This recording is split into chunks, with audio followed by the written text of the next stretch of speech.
Ayan po at magandang araw po sa inyong lahat ng mga subscriber ko siyempre. At sa lahat din po ng aking mga followers at mga viewers. Sana po ay nasa mabuti kayong kalagayan lagi at ligtas sa anumang uri ng kapahamakan. Bagkus ang darating po sa inyo ay swerteng walang katapusan. Ayan po, yun naman po lagi ang pinagdarasal ko sa inyo. At dito naman po sa mga politikong mga gago at mga kawatan, mamatay na lang kayong lahat para hindi na kayo nakakapamirwisyo sa mga kapwa nyo tao. Sabagay, hindi naman pala kayo tao, mga demonyo pala kayo, mga hayop kayo. Anyway, at bago po tayo mapunta sa ating main topic ay gusto ko lang pong bigyan ng daan itong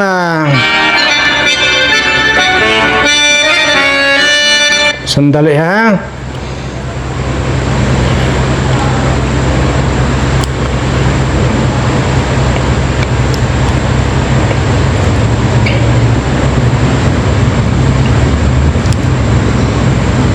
Ayan, ito pong comment ni Julieta or Julieta Arnido, ano?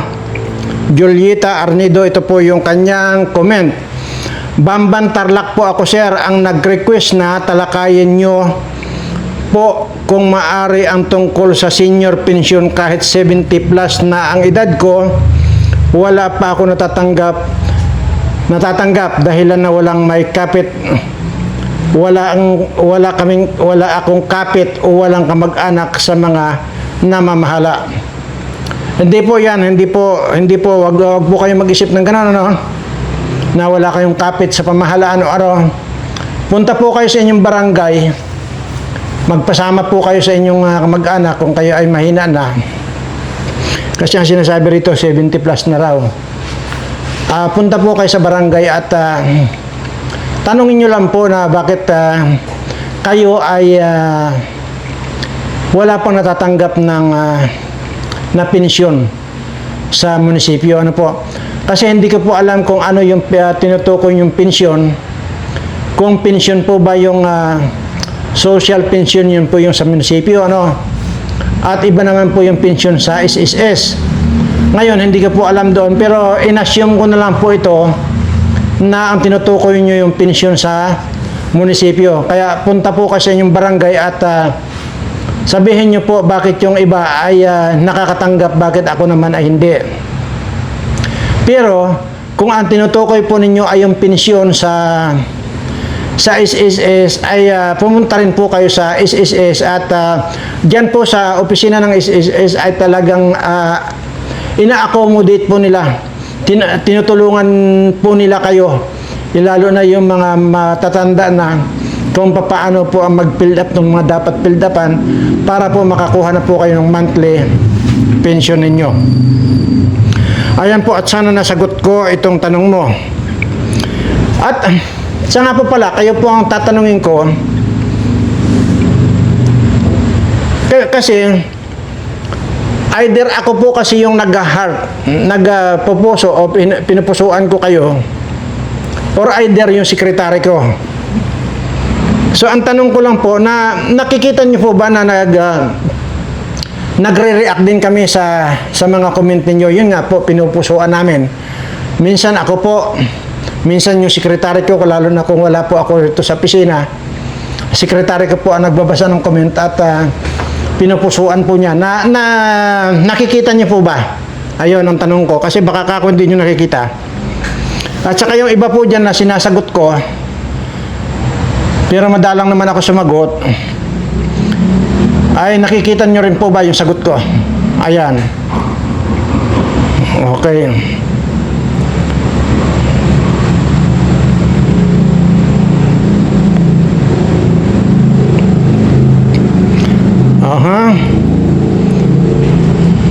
Mayroon pa po ditong nagkuhan. Naman po ito si Rosario Trotman. I'm watching from Germany, Sergio. Nais ko pong itapik po ninyo ang tungkol sa Maharlika Fund, PhilHealth at 60 billion at ang gold reserve ng Pilipinas. Saan po napunta at sino-sino po ang nakinabang nito? Salamat po. Didiretso na po kita, Ma'am Rosario Trotman. Lahat po yan ay napunta lang kay Bangag, kay Recto, at dyan sa mga alipores niya. Yung 60 billion po sa PhilHealth na inorderan na po ng Supreme Court na ibalik yan, yung 60 billion na yan sa PhilHealth, hanggang ngayon po hindi pa ibinabalik ni Recto yung 60 billion na yan. Kaya ang laki po ng pananagutan nitong mga unggoy na ito itong Bangag na ito at lalo nitong Recto na ito. At yun naman pong 125 tons ng gold reserve ng Pilipinas. Saan po napunta? Wala pong napuntahan yon na para sa kapakanan ng ating bayan or ating mga kababayan. Lahat po yan napunta kay Bangag at dito sa kanyang mga alipores. Wala pong ibang napuntahan yan. At yun naman pong yung sa Maharlika Investment Fund, ganun din po. Wala pong nangyari doon, natunaw na lang po. Yan po ang sagot ko at yan po ang totoo. Lahat po ng mga nawawalang pira, lahat po yan kay Bangag at saka dito sa kay Recto na punta. Kasi siya po ang nandiyan na po si Recto nagbinta ng 125 tons ng gold natin. Kaya dyan lang po yan. Sila lang po ang nagpaparti-parti ng pira ng bansa. Yan po yung sagot ko sa inyo. Ano? So ngayon po ay mapunta naman po tayo dun sa may nag-message po sa akin na kung pwede ko raw ikwento yung buhay ko. Di ba po na ikwento ko na po yan sa inyo at ilang beses ko na rin po nakwento yan ay anyway paano kung paiksiin yung kwento. Sige, baka po kasi hindi marami na kasi mga bago, baka po hindi nila alam yung mga kinikwento ko. Sige, mabilisan lang po ito. At yun na nga po nung ako ay nandito pa po noon sa amin sa Mindoro. Napakabata ko pa po noon, napakaliit ko. At yun po yung tinapos ko lang po yung grade 6 ko noon, grade 6. Tinapos ko lang po yun at nung pagkatapos ko po ng grade 6 noon ay doon na po ako nag-decide na lumayas dito po sa bayan namin. Actually, ito pong bayan namin, sinumpa ko ito dati dahil sa sobrang kahirapan. Dito po sa bayan namin, kitang-kita ko po yung magulang ko na hirap na hirap sa buhay, maging kami. Kaya sabi ko noon, sa murang isip ko noon, sabi ko, hindi ako po pwede rito, ayaw kong gumaya dito sa tatay at nanay ko. Imagine nyo,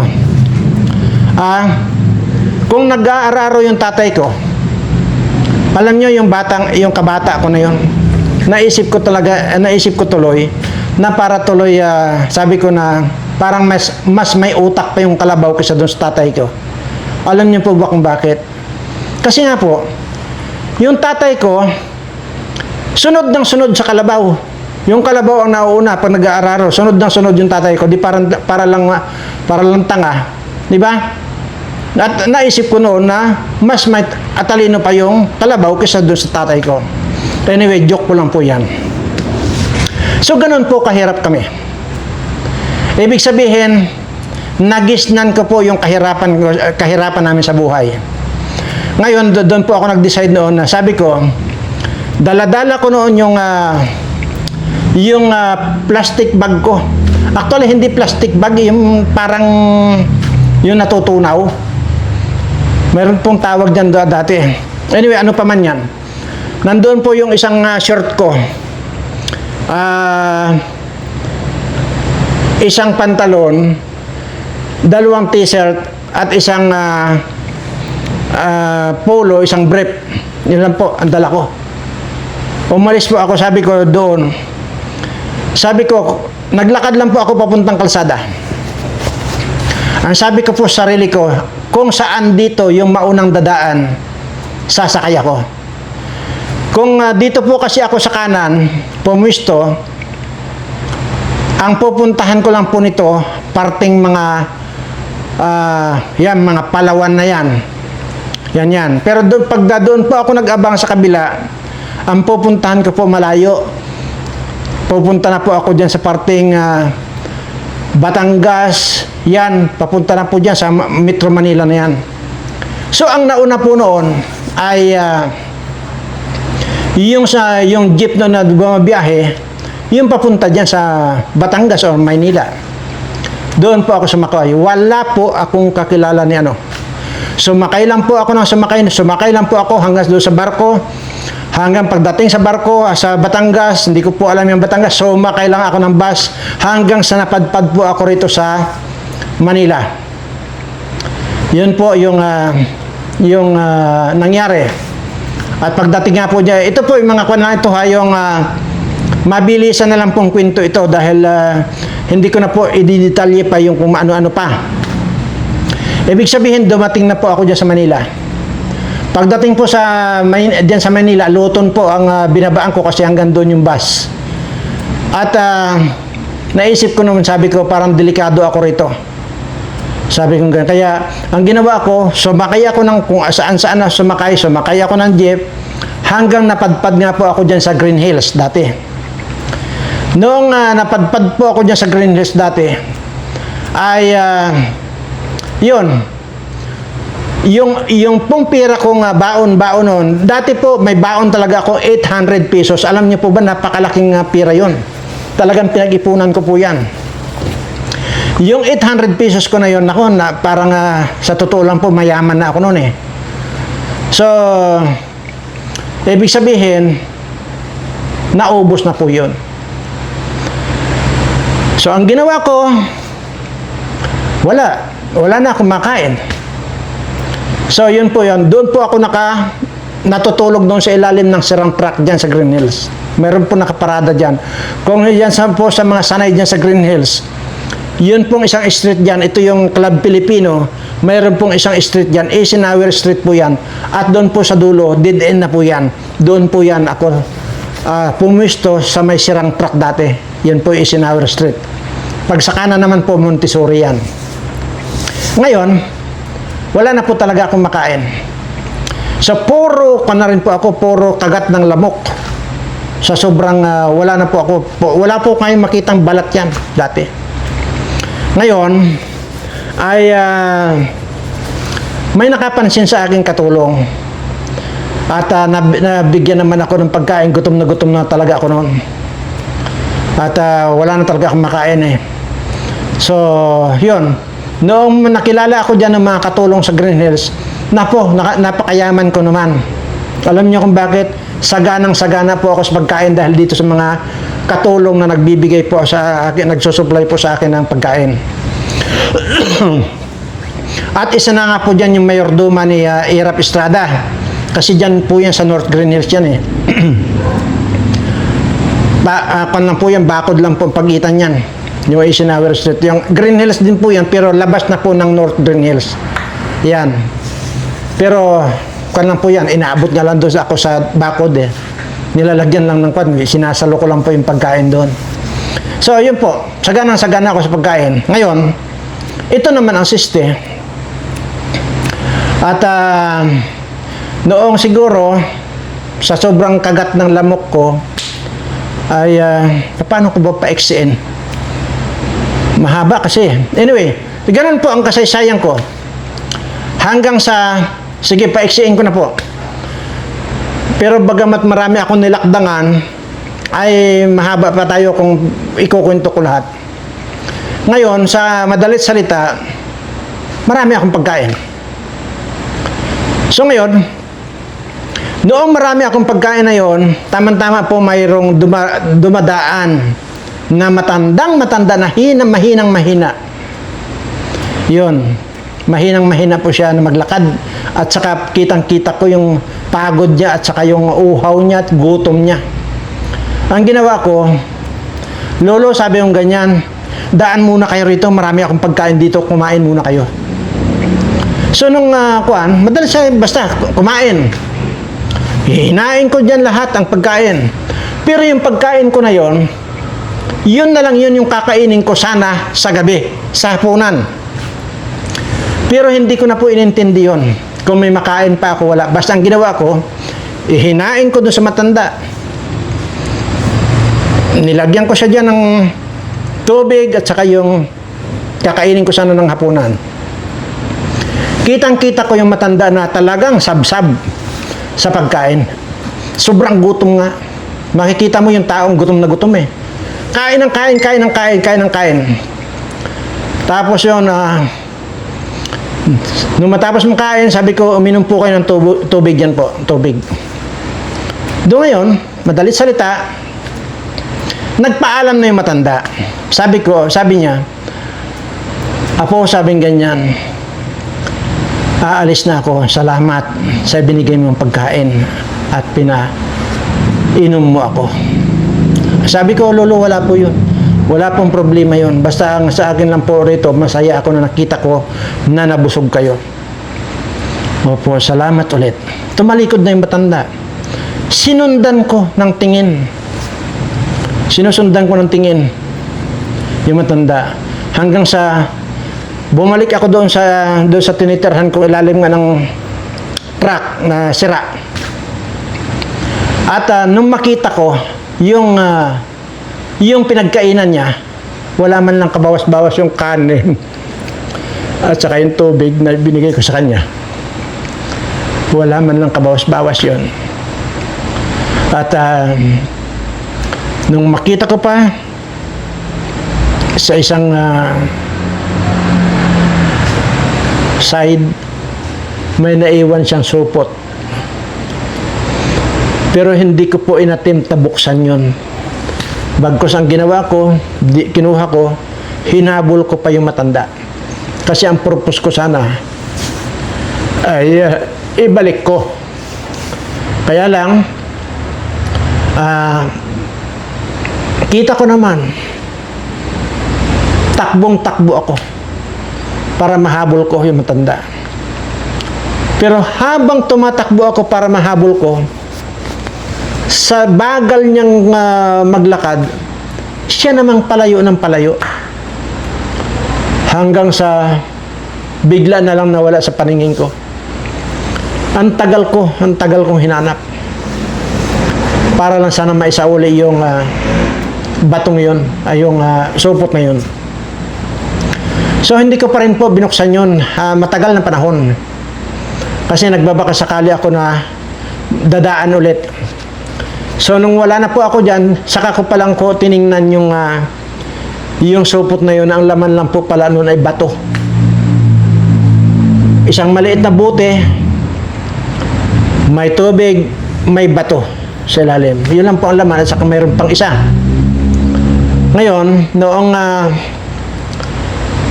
napapansin ko lang yung bato, palaki ng palaki. Hanggang sa pinalitan ko na yung lalagyanan niya.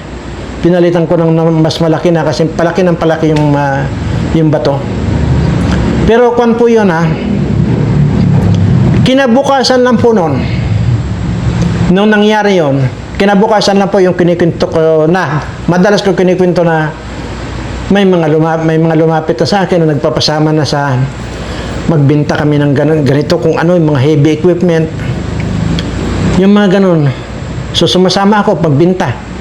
So, lahat naman po yun na i-dispose namin.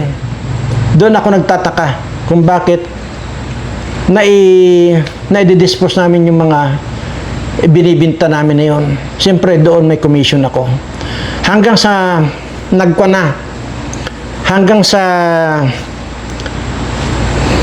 ganun ang ginagawa ko. Hanggang sa bumili na ako, may nakita akong lumang bahay, binili ko, napakamura lang, 300,000 lang yata yon, yung lumang bahay na yon. Kasi may ipon na rin po ako.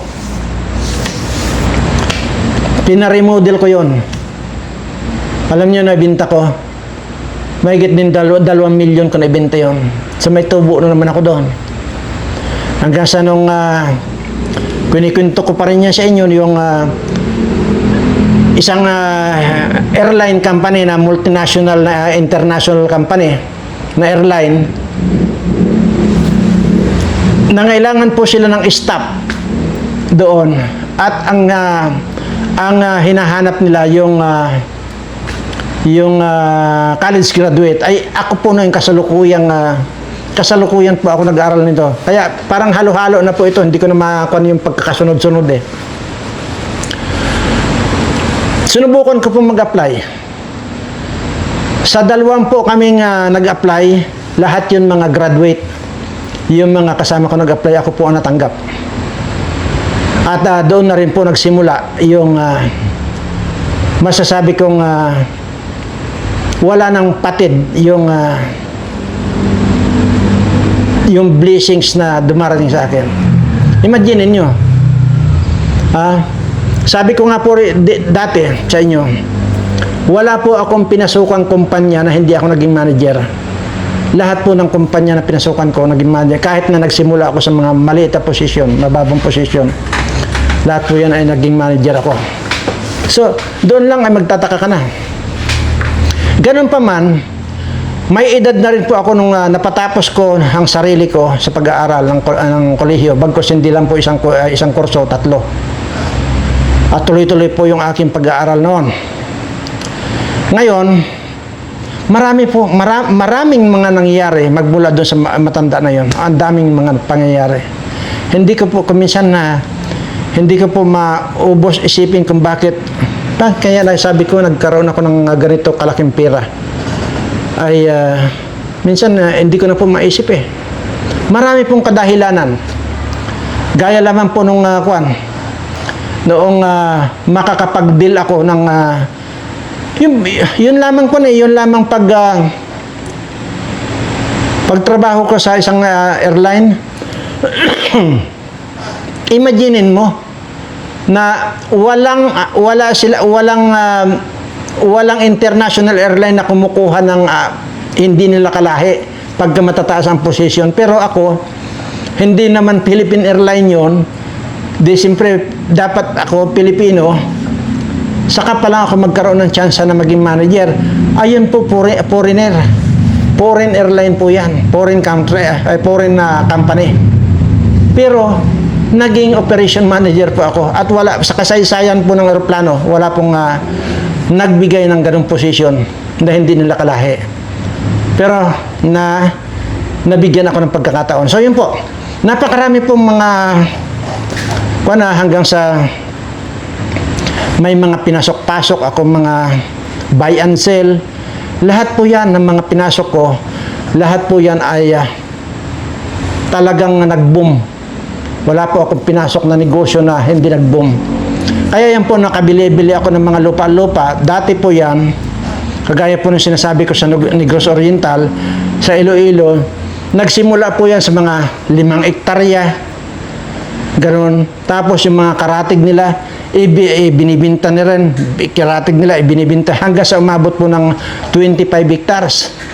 At yung dito sa Iloilo, 35 hectares. Ganoon po yan. Hindi po biglaan na binili ko yon, unti-unti.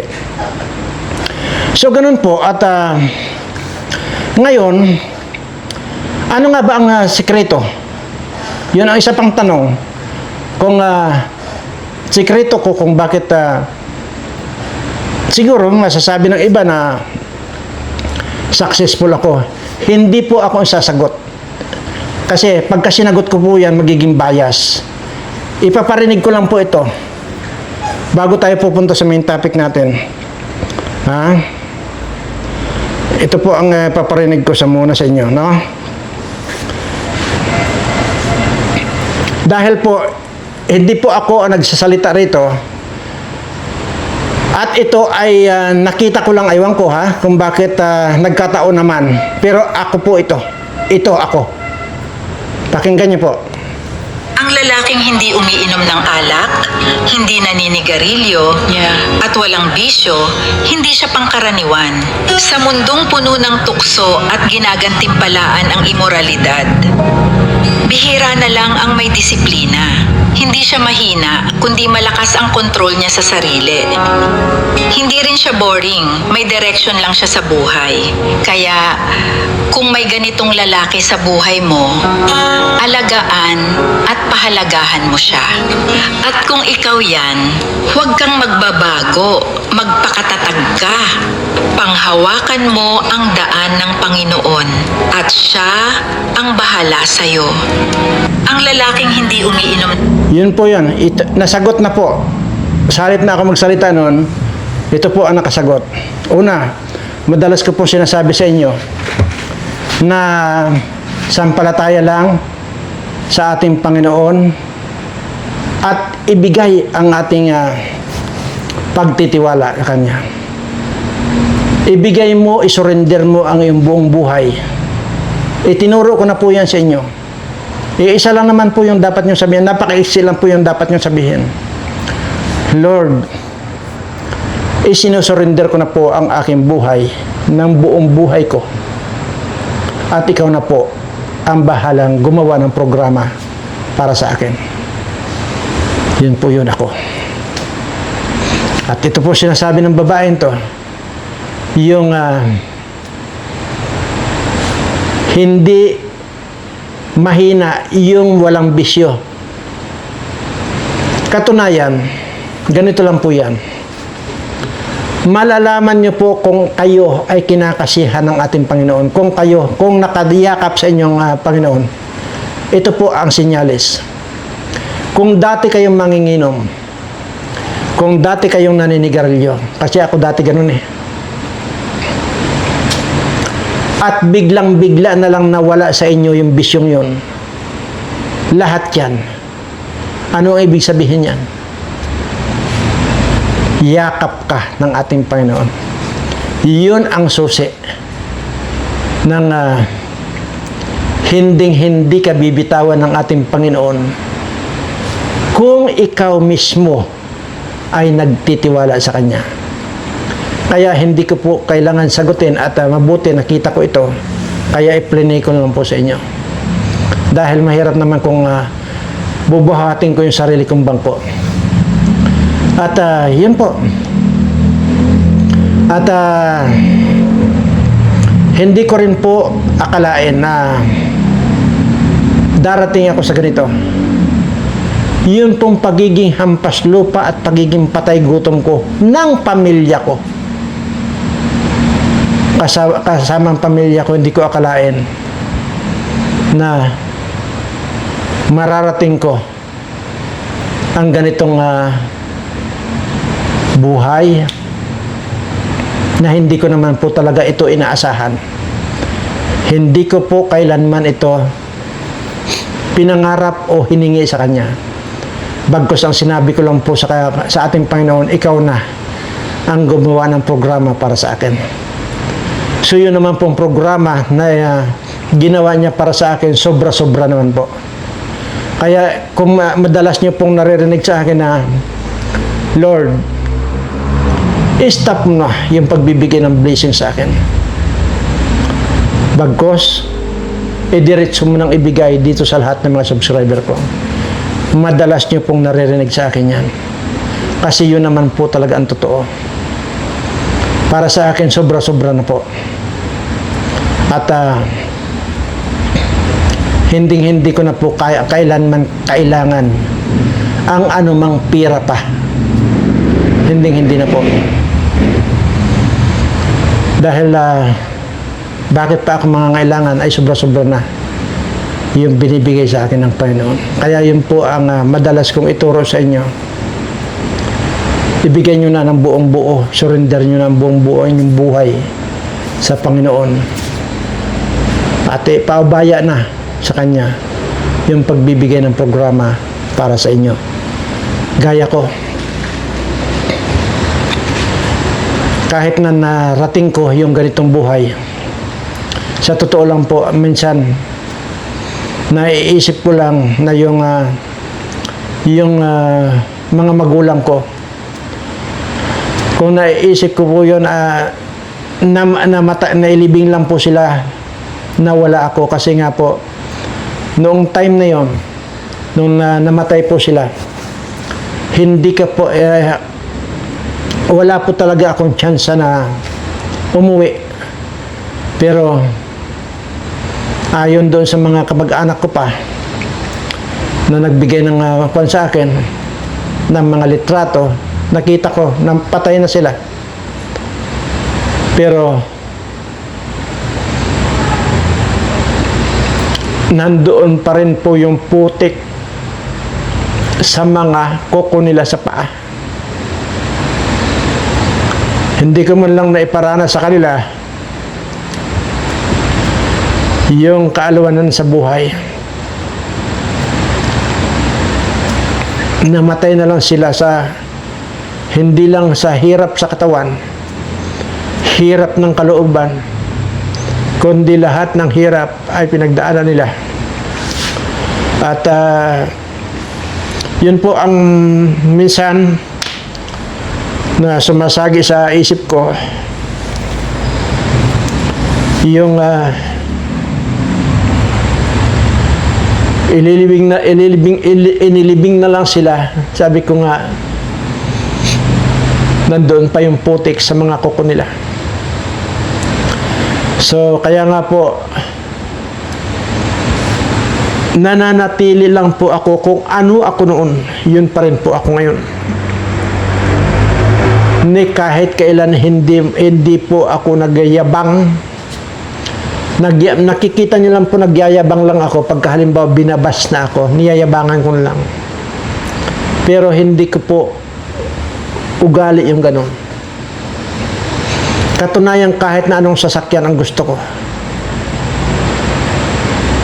mapa-helicopter man yan at mapa-aeroplano man yan, kayang-kaya natin bumili. Pero hindi po ako ganun kaluho. Aanhin ko yan.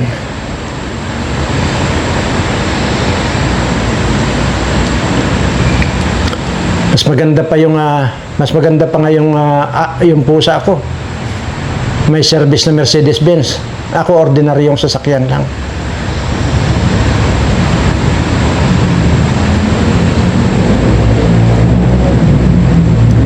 Kaya hindi po naging kahit kailan, hindi po ako naging yung tipong kahit na hindi mo naman kailangan, sige bili ka ng bili. Hindi kagaya itong mga politikong ito. Nagpapakasasa sa mga sasakyan ng mga pagkamamahal. Pero hindi man lang sila nahiya na alam naman nila na napakarami nating mga kababayan ang hirap na hirap sa buhay, tapos ganyan pa. Sobra-sobra na yung mga kinulimbat nila, hindi pa sila maglubay. Kaya nagiging resulta, hirap na itong mga kababayan natin. Hindi ko naman po magawang ikutan kayong lahat. Pasensya na po kayo. At dati po nakakapunta pa po ako dyan sa Sarangani, dyan sa Jinsa, nakakapunta po ako dyan dati. At kahit pa paano po ay marami pong nag-aabang din ako sa akin dyan. Pero sa totoo lang po, baka hindi nyo alam, 2 tao lang po yung pinapupunta ko rito na taga-Rian. Yung mga dating pinupuntahan ko, pinapupunta ko lang po rito. So alam nyo na pagka pinupunta ko rito, ayaw ko nang sabihin pa rito kung bakit. Marami po yung pinapupunta ko lang dito sa akin. Yan ang hindi nyo alam. At naniniwala po ako na kapag ka nandun ka, ibinababa mo yung sarili mo, ikaw naman itinataas ng ating Panginoon. Kaya ganun po ako na hindi, wala, ordinaryong, hanggang ngayon po ang isip ko, mahirap pa rin ako. Ang isip ko, nagugutuman pa rin ako. Bakit? Kasi nga po, sinabi ko na po sa inyo, tinigil ko na rin po ang pagkain ng kanin. Hindi na po ako kumakain ng kanin. Sinabi ko, mga gulay-gulay na lang. Isa rin po yun sa sekreto kung bakit hanggang ngayon bata pa rin ako tingnan kahit na 177 years old ko na. Isa pa rin pong sikreto yan. At yun nga lang, dapat tama yung kinakain mo. At hindi ko naman po sinasabing yun ang gawin nyo. Hindi nyo po kakayanin Yung mga pinagdadaanan ko, hindi nyo po kakayanin.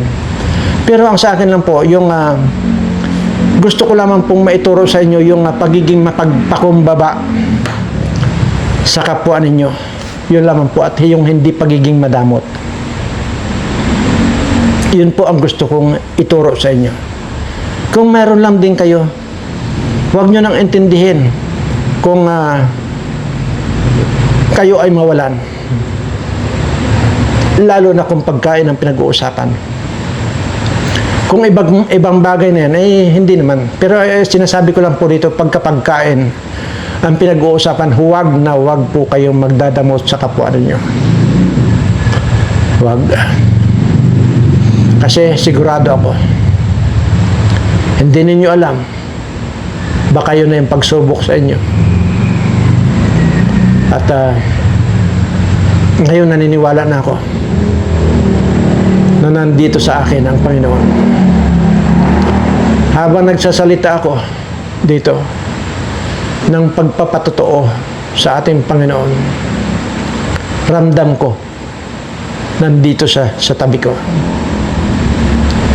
Anyway, bago po tayo matapos, marami pa po yan sana ang dapat kong ikwento. Pero mayroon po ang napaka-importante pang gusto kong isingit bagat mahaba na tayo. Bibilisan ko lamang po.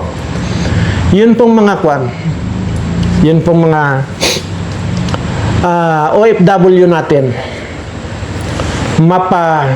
babae man o lalaki. Paalala ko lang po sana kung kayong mga nandito sa Pilipinas ng mga asawa ng mga OFW natin, huwag nyo naman sanang tarantaduhin yung mga asawa nyo na nagtatrabaho abroad. Huwag nyo naman gawing tanga yung mga asawa ninyo. Marami po sa inyo na yung mga asawa ng mga nasa abroad dating mga kababayan ay gumagawa ng kababalaghan dito sa Pilipinas. Huwag naman po. Maawa naman po kayo sa inyong mga asawa. Mapababae po yan o lalaki. Hindi ko po sasabihin ito kung isa, dalawa o 10, 20 ang naobserbahan ko. Marami po yan. Kaya po yung sinasabi ko, huwag nyo naman tarantaduhin yung mga asawa ninyo. At kayo naman po na nandyan sa abroad, kung alam nyo naman po na yung asawa nyo rito sa Pilipinas ay hindi mapagkatiwalaan, hayaan nyo na po. Umuwi na lang kayo, huwag na kayo mag-abroad, magsama-sama na lang kayo sa hirap at kung may ginhawa man kayo, di pagsama-samahan lang yun. Pero yung kayo magpapakamatay ng trabaho dyan, tapos yung asawa nyo dito, nagpapasarap sa ibang lalaki, siguro umuwi lang kayo rito para hindi pa masira ang pamilya ninyo. Kahit kumain na lang kayo ng balinghoy, at least hindi sira yung pamilya ninyo. Kasi sa may pira nga kayo, pinapatungan naman ng dumi yung ulo ninyo. Nasaan pa yung